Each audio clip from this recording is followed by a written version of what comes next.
What is up, ladies and gentlemen? We are back. I'm the Guitarist562 and I do video game guides and walkthroughs. And in today's video, I just want to talk about the Throne and Liberty update. I'm just going to read it out loud for those of you that don't want to read and just probably want to hear it over a drive or something. So here we go. Find the full list of changes, including various bug fixes listed below. Anyway, welcome back to Tico Talks featuring Throne and Liberty Globalization Design Manager Tico. This episode covers raid gear, PvP meta changes, Dimensional Trials, Nebula Island, and Interserver Castle Siege. What do you think is going to be the meta for beating the raid? Don't answer that. We already know it's going to be melee, melee, melee. I'm joking. But for the raid, Invocators. Let us know your answer to this episode's community question in the comments on YouTube or Discord. Now, new 4-star co-op dungeons, Crypt of Augmentation. Confront the Necromancer Valentra in the Crypt of Augmentation for substantial rewards, including essential Tier 2 equipment drops that will accelerate your gear progression. Once a professor of light magic at Vanilux, Valentra's life changed forever when she witnessed the extraordinary powers of the Archeum Knight Calanthea. Now, transformed by dark magic, the mysterious necromancer stands before us, commanding ancient powers in devoted service to her dark mistress. The Crypt of Augmentation will require a combat power of 5,000 to enter. Master it for an easier time against Calanthea, no matter how badly she wants your star fragment. Anyway, uh, let's see, earrings, new equipment slot. A new accessory equipment slot has been added. Earrings.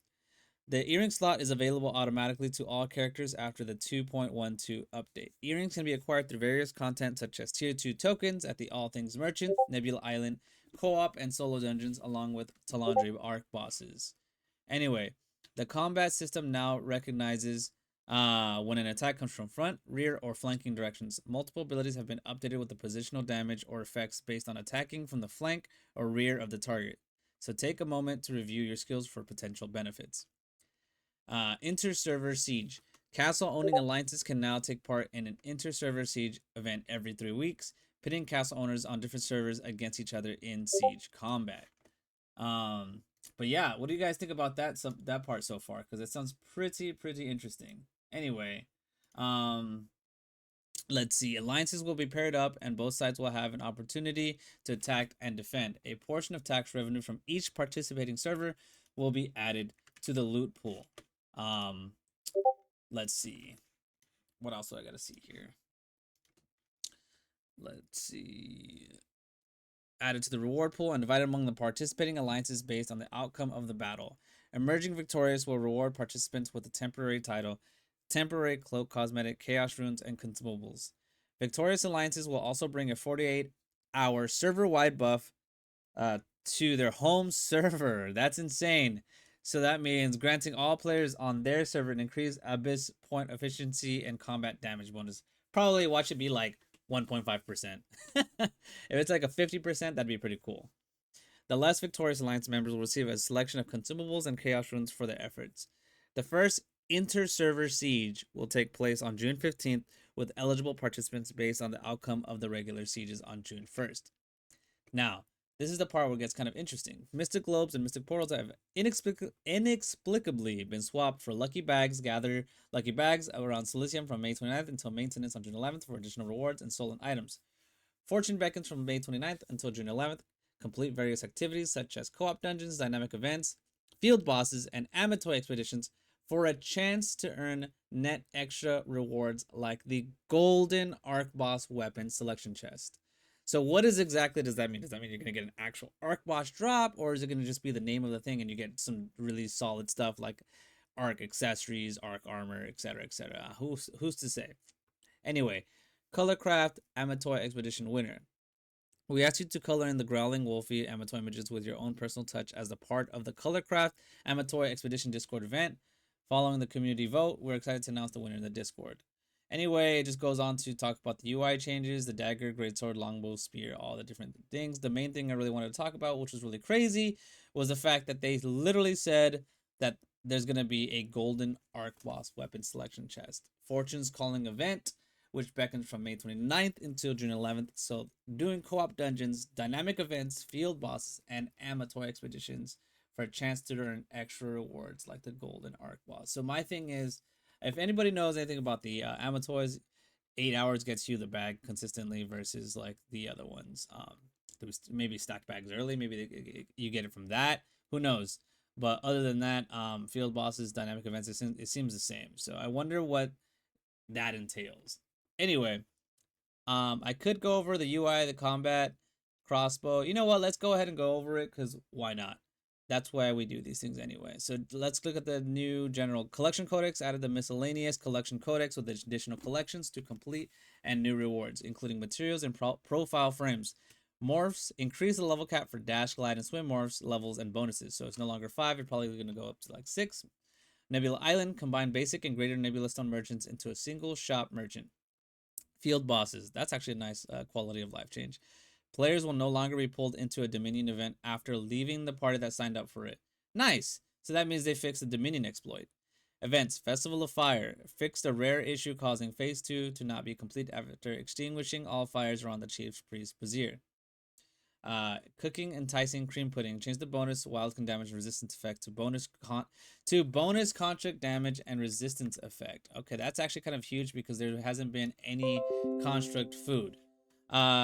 Cooking added more type of cooking contracts to the contract NPCs in Lasland, Stoneguard, and Talandre. This should also fix cases where players run into an empty cooking contract list when pursuing them.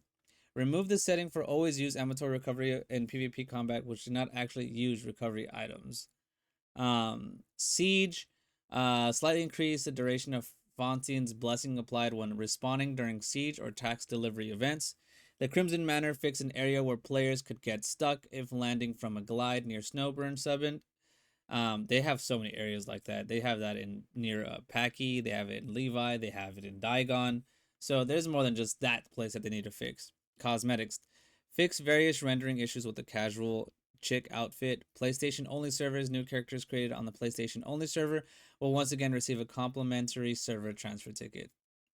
Controller. Fixed a rare issue causing UI navigation to continue even after the joystick was released. Console Xbox Series S fixed an issue causing NPCs to occasionally T-pose upon login. Also, the voice chat fixed an issue causing voice chat to deactivate when entering instances. Now let's look at the UI. Party matchmaking added the ability to sort the list of available dungeons and dimensional trials in ascending or descending difficulty. Targeting added icons to boss NPCs to indicate their boss status. Guild adjust the layout of the guild UI to reduce the size of the friendly guild list and display more guild notices. Weather info will no longer be hidden after collapsing, then expanding the minimap. HUD icons on the minimap are now displayed correctly when minimap size is expanded beyond the default setting. Minimap fixed an issue where icons for former party members could remain visible on the minimap. It keeps going on with the settings. Added options to allow or prevent click interactions. Added options to allow rotating characters in place. Added options to reduce the transparency of visual effects. Fixed an issue preventing some HUD UI sizes from being selectable in the settings menu. Added options to reduce the transparency of floating damage numbers. And now for combat. Added new bonus effects for reaching stat values of 80 or more, which is actually huge because as you guys know in KR, they had some really nice bonuses. You can now receive buff effects from both attack and defensive food at the same time. That's kind of big, so you can have a defense buff and your attack buff.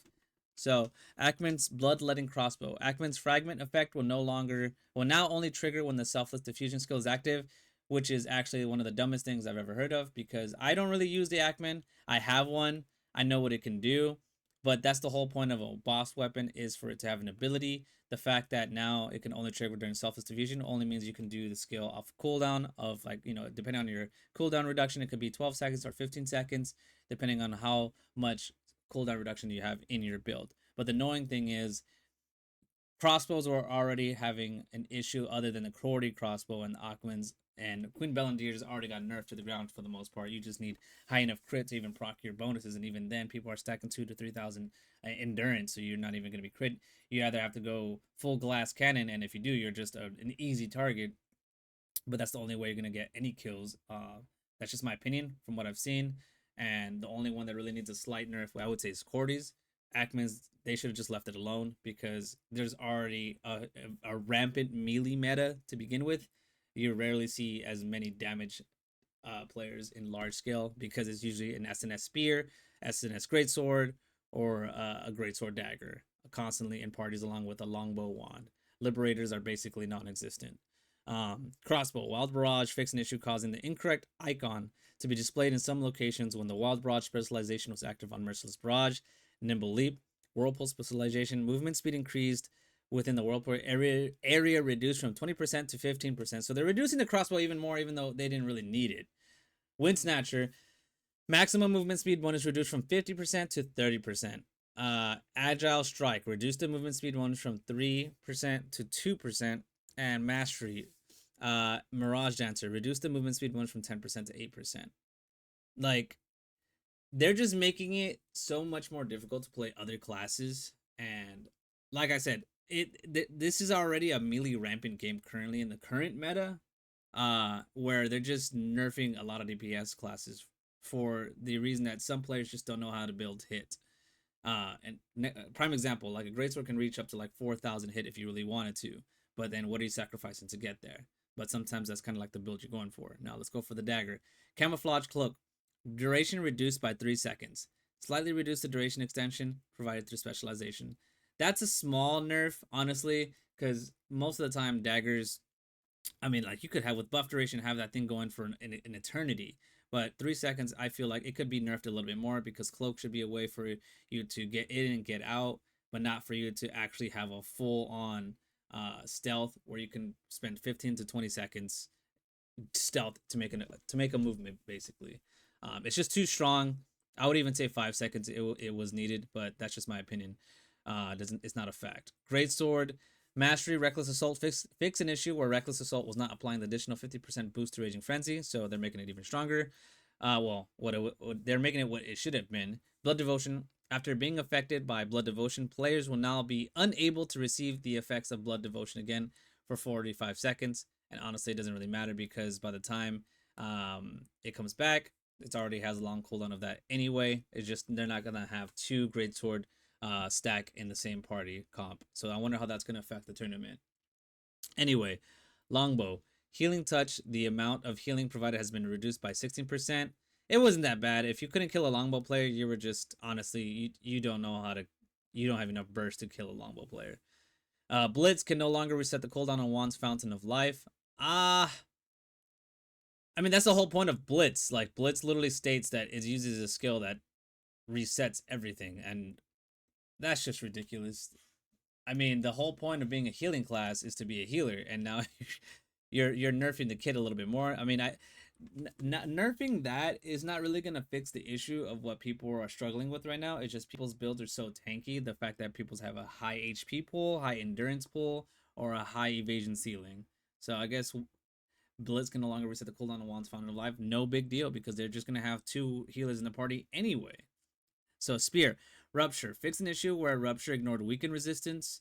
Added also on Predator a function to remove stacking recovery effects applied by player skills in the order they were most likely recently applied. 1 stack at a time.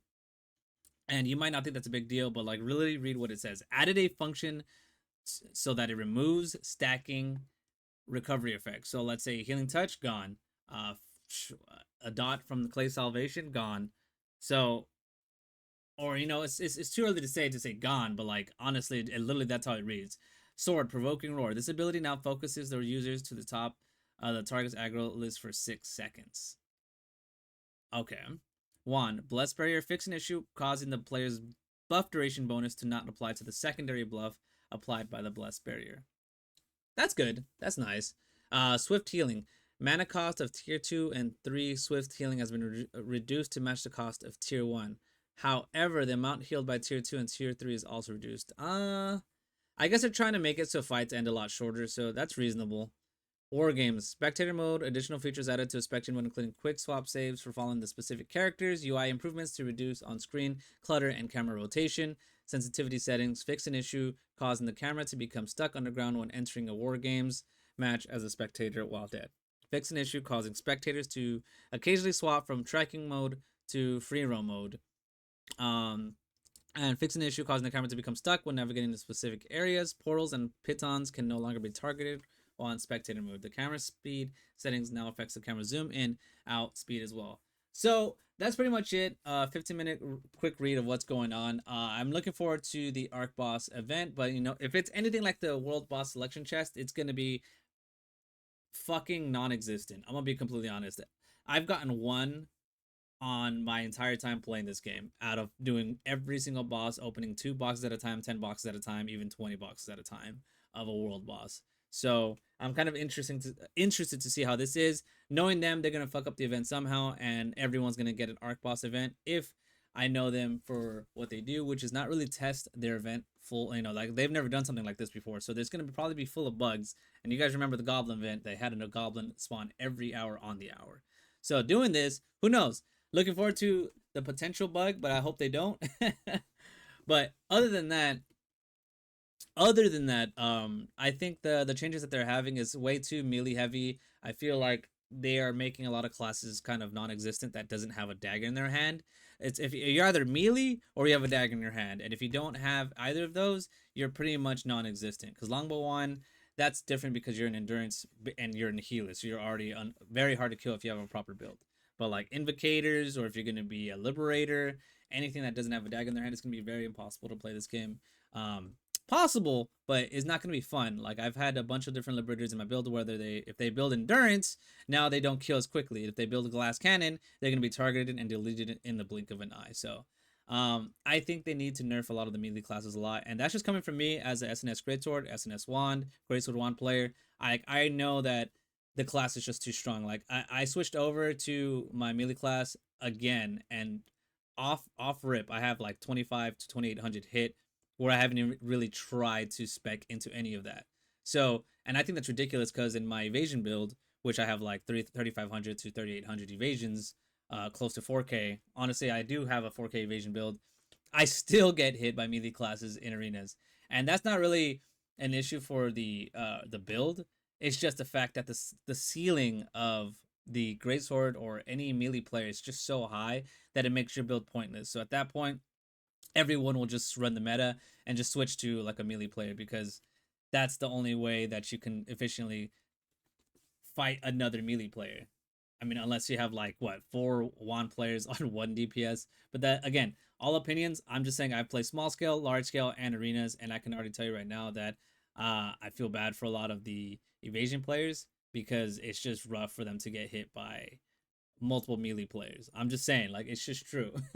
And the liberator players that just aren't able to play the game because they are either kicked from the guild or can't re-roll to another comp, because as you guys know, most people are free to play and they can't exactly switch to another class as easily. What would really be cool is if they did something like the sync system, where if you invested resources into let's say a trait, and you could just keep buying traits, so that way if you slot to another gear set on the tier 2 set, you could just flip and make re-rolling a lot easier. So that way for free to play players, it'll be a lot more of an easier transition to switch to a different class, because usually for most players they're locked in. I have all builds. I have 3 different PvP builds: endurance, evasion, and I also have a PvE build, but not everyone has that kind of flexibility. So that's just my thoughts. That's it for today's video. I wanted to go let me know what you guys think. I'm gonna probably start doing stuff like this because I'm just gonna wait for these news and information to come out, because I hate speculating and I like waiting for the information to come out. And I still have my KR account. I might start logging in there again to see what all the changes look like. But that's it for today's video. As always, guys, stay blessed.